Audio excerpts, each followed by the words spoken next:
All right, and after the negative takes some prep time, the negative then goes into his or her 6-minute negative rebuttal. And so we'll go ahead and press play and we'll flow this in red and see what she has to say against all of the affirmative responses from his last rebuttal. Is my judge ready? Is my opponent ready?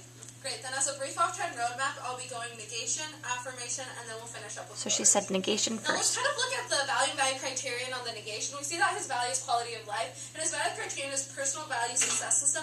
But like I stated in my past rebuttal speech, you cannot even achieve quality of life without actually looking at governmental legitimacy, which is my value, because of the fact that And she's basically going over the affirmative case. So we'll go affirmative first. So the only way to actually maintain quality of life, or even start to look at quality of life, is if you achieve governmental legitimacy before quality of life, and that is why we must look at my value and value criterion in this round.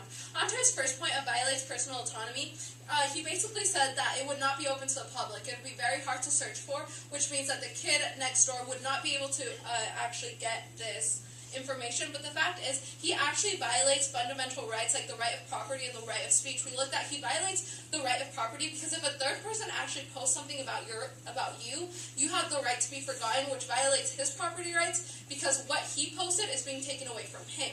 He violates right of speech because, again, that third person, if he doesn't like what you posted about him and he has the right to be forgotten, it completely wipes out his information. So he violates right of property and right of speech just for the right to be forgotten. So we have to, so that's why his first point falls. On to his second point of it leads to more motivated employees. Like he stated before, he has two factors that doesn't even link.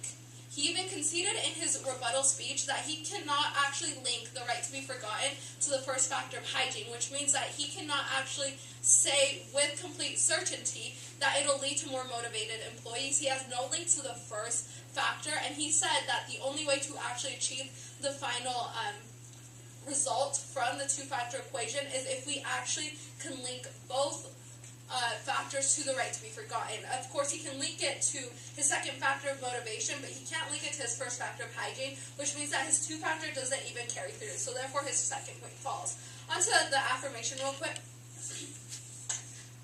As we look at my value and value criterion, like I stated before, the only way to actually achieve quality of life is through governmental legitimacy. The only way to actually give rights to the people is through a legitimate government, since they are the ones actually providing these rights. So the way to weigh this round is through my value and value criterion of governmental legitimacy and log social contract. On to my first point, he stated that the EU has actually implemented the right to be forgotten, and they're doing just dandy. But just because the EU actually implemented does not mean that it's morally correct. Just because that they decided it would be a good opportunity for their citizens does not make it morally correct, for the reason that it actually creates an unequal society because of the fact, like I stated in my Burton 2014 card, those that use it will be those that know how to actually exercise it, versus those that cannot use it or do not know how to exercise it can't actually use it, which, like I stated in my Stephens 2014 card, those business elites, those political elites are the ones that actually will be able to properly implement and exercise the right, which causes for an unequal society. On to my second point of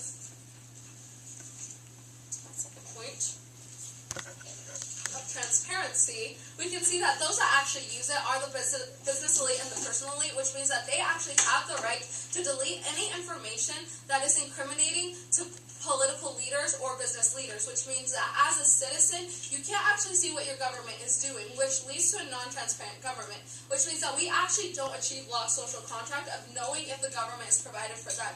This leads to the impact of an abusive government. Since the government can easily delete anything that is incriminating to them, the people won't actually know what the government is doing with their money or if they're actually providing any rights for them in general. So we can see that the major impact on that second point is an abusive government. Now let's quickly finish up with voters. Like the first voter, and one of the most important ones, is solvency. The affirmation actually does not solve for the fact that it's a civil right. Like I stated before, the right to be forgotten actually leads to an unequal society, and the definition of a civil right is to lower discrimination and to improve equality. But he doesn't actually do that. Like I stated in my Stephens and my Burton card, it actually leads to an unequal society because of the fact that those who know how to exercise their right will actually be able to properly exercise it, versus those that cannot actually properly exercise their right won't actually be able to use it, which means he has no solvency of actually achieving it as a civil right.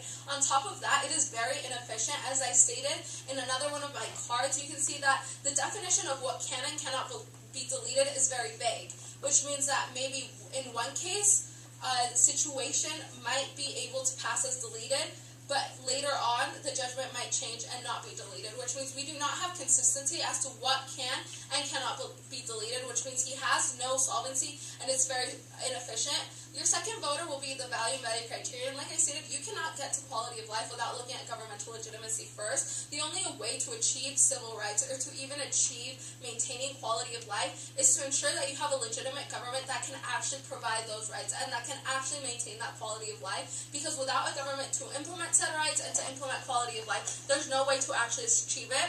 And finally, the last voter here is the equality point. The fact that a civil right is to promote equality, but the affirmation does not actually achieve that because of the fact, again, it's who can and who can't exercise the right, and this leads to that impact of an abusive government, since those political elites, those political leaders will be able to delete anything that's incriminating. The people won't actually have the right to knowledge, the right to see what and how the government is working around them, and if they're even getting any rights to begin with.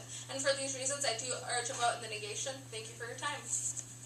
Okay, a few things to highlight on this flow are that in some cases the negative grouped things together, which is fine. If she has one argument that applies to two arguments that the affirmative has, then she kind of groups it together. And what I do is I kind of just make this little curly Q mark that shows me that I'm grouping both of these responses together to one argument, where she says you can only give rights through a legitimate government. And she said that for both his comments against her value and criterion. So I linked his arguments together to give this one argument. The next thing that she did was she referred back to some evidence that she read in her constructive speech. So she said, refer back to my Burton card, and so I drew an arrow to flow that across to draw my attention back here. And also she said against her Stevens card, and so I drew another arrow over here. So she said just because the EU implemented it does not make it morally correct. And so I kind of drew a line to flow that over.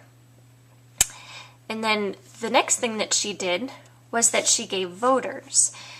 Now there is some space at the bottom of the template, and you can do this, on your blank piece of paper as well. But if you're using the template, there's some space at the bottom where you can write the highlights. So she didn't necessarily write or give us something to put down next to individual arguments, but she gave us the big picture.